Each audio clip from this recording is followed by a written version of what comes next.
Saudara-saudari terkasih, apakah saudara sudah memulai hari ini dengan penuh sukacita dan punya niat untuk berbuat baik meskipun kecil? Semoga Tuhan memberkati niat baik saudara. Mungkin Anda dan saya punya pengalaman bertemu seseorang atau mengalami sendiri orang yang sedang dalam keadaan bad mood. Pada saat seperti itu, apapun yang kita lakukan itu semua salah. Istilah anak sekarang, senggol bacok, itu situasinya. Sedang tidak nyaman, sedang tidak bahagia, apapun yang terjadi di sekitarnya, meskipun biasanya itu menarik, menjadi tidak menarik karena lagi bad mood. Tetapi ada saatnya kita sendiri mengalami atau berjumpa dengan orang yang sedang euforia, berbahagia. Bahkan situasi yang menantang pun tidak membebani karena dia sedang berbahagia. Segalanya kelihatan ringan. Kesimpulannya apa? Kesimpulannya adalah yang menentukan itu sebetulnya bukan apa yang terjadi di luar kita, tetapi apa yang terjadi di dalam diri kita. Kabar baiknya adalah kita bisa menemukan semua jawaban juga di dalam diri kita. Karena apa yang ada di luar itu proyeksi dan refleksi apa yang terjadi di dalam. Seorang yang pemarah, dia akan melihat sekitarnya itu juga penuh dengan orang-orang yang pemarah. Tetapi orang yang hatinya penuh dengan damai sejahtera, kasih, di sekitarnya juga yang ada adalah orang-orang yang penuh kasih, penuh kedamaian. Ada harmonisasi dengan sekitarnya. Ada sinkronisiti. Maka persoalannya adalah bukan mencari solusi di luar, bukan mencari sumber kebahagiaan kita di luar. Karena kita mengalami sendiri, hal itu tidak begitu berpengaruh. Kebahagiaan yang didapat dari objek di luar kita itu bukan kebahagiaan, itu adalah derita.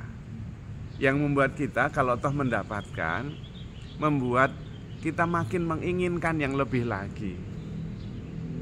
Maka dari pengalaman, dari sejarah, orang-orang yang sungguh-sungguh hidupnya penuh dengan inspirasi, dengan karya-karya besar, adalah orang-orang yang terhubung dengan dirinya yang terdalam. Maka kebahagiaan juga tidak tergantung apa yang ada di sekitar, di luar kita, tetapi sejauh mana kita terhubung dengan diri kita sendiri yang paling dalam. Disitulah kita kemudian merasa nyaman dengan diri sendiri. Karena itu orang-orang seperti ini, dia bisa sendirian dan tidak merasa kesepian. Karena dia menjadi tuan rumah yang baik terhadap dirinya sendiri. Dan karena itu dia bisa menjadi tuan rumah yang baik kepada pohon, kepada binatang, kepada sesama manusia, kepada mereka yang ada di luar dirinya. Karena dunia yang ada di sekitarnya adalah cerminan apa yang ada di dalam, proyeksi dari apa yang ada di dalam. Maka saudara-saudari terkasih, kalau Anda mengalami kesulitan, pertama-tama carilah jawabannya di dalam. Karena disitulah kemudian kita bisa melihat diri kita yang sebenarnya, apa yang sungguh kita butuhkan, dan kemudian dengan jernih melihat persoalan dan menemukan solusinya. Banyak orang yang tidak mampu hidup sendirian, kesepian, dia mencari teman di luar, tapi tidak bisa mengobati kesepiannya. Karena itu orang yang tidak bisa hidup sendirian dengan nyaman, tidak juga bisa membangun relasi yang baik dengan orang-orang yang ada di sekitarnya. Sekali lagi, kemampuan untuk menjadi tuan rumah atas diri sendiri itu tercermin dengan bagaimana kita menjadi tuan rumah terhadap sesama kita. Maka persoalannya adalah apakah kita punya waktu untuk duduk sejenak dalam keheningan lalu bersentuhan dengan jati diri kita yang terdalam. Di dalam hati kita itu ada kebijaksanaan, ada pengertian, bukan sekedar pengetahuan kognitif yang tentu jauh lebih luas daripada sekedar jawaban yes or not, baik atau buruk, yang sangat oposisi satu sama lain. Maka kalau kita hidup di antara dua telinga ini, yang ada hanyalah ketegangan antara dua kubu, baik, buruk, benar, salah, dan itu membuat kita lelah. Ada orang yang tidak pernah berpikir dan tidak perlu berpikir karena dia mengikuti gerakan hatinya, karena sadar bahwa hidup yang sebenarnya adalah hidup yang sedang dia jalani saat ini dan tidak perlu dipikirkan karena itu adalah sebuah realitas, tetapi perlu disyukuri dan kemudian ditanggapi dari rasa syukur. Orang yang bersyukur dan berbahagia selalu berbuat baik karena digerakkan oleh rasa syukur dan kebaikan.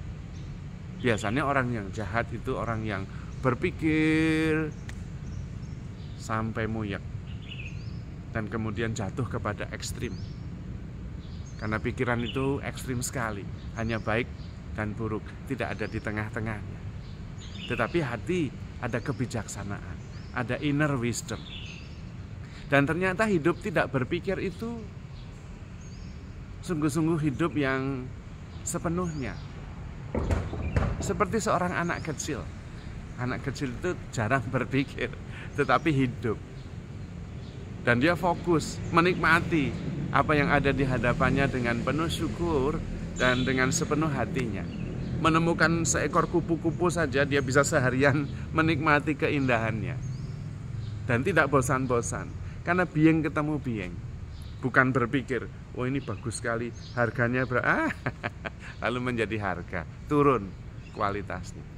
Tidak ada direct knowing. Dan kita terlalu banyak berpikir menurut saya. Anak kecil itu menurut perhitungan, dia bisa ketawa 100 sampai 200 kali sehari. Makin tua, makin berkurang ketawanya, senyumnya. Karena orang yang berpikir itu tidak bisa ketawa. Tetapi yang direct knowing, yang mengalami langsung, akan menikmati kejutan-kejutan dari kenyataan yang tidak pernah habis untuk dipahami. Karena sebuah realitas misteri yang hadir kepada kita dalam kepenuhannya. Tidak semuanya bisa dipikirkan, tidak semua juga perlu dipikirkan. Yang perlu, semuanya perlu disyukuri.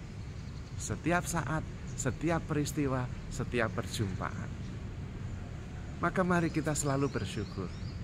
Terutama karena kita selalu bersama dengan Tuhan, selalu di dalam cinta Tuhan.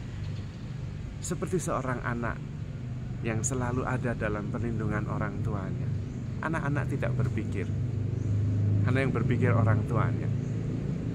Kita juga tidak perlu berpikir, karena ada orang tua kita di surga, di dunia juga, yang memikirkan segalanya untuk kita, menyelenggarakan hidup kita ini dengan bijaksana. Kalau kita selalu bersama dengan Tuhan, hidup kita digerakkan oleh belas kasih, bukan oleh pikiran, tetapi oleh hati. Dan di situ ada kebijaksanaan yang lebih canggih dari pikiran kita. Maka saudara-saudari terkasih, handle yourself with care because you are loved. Tuhan memberkati.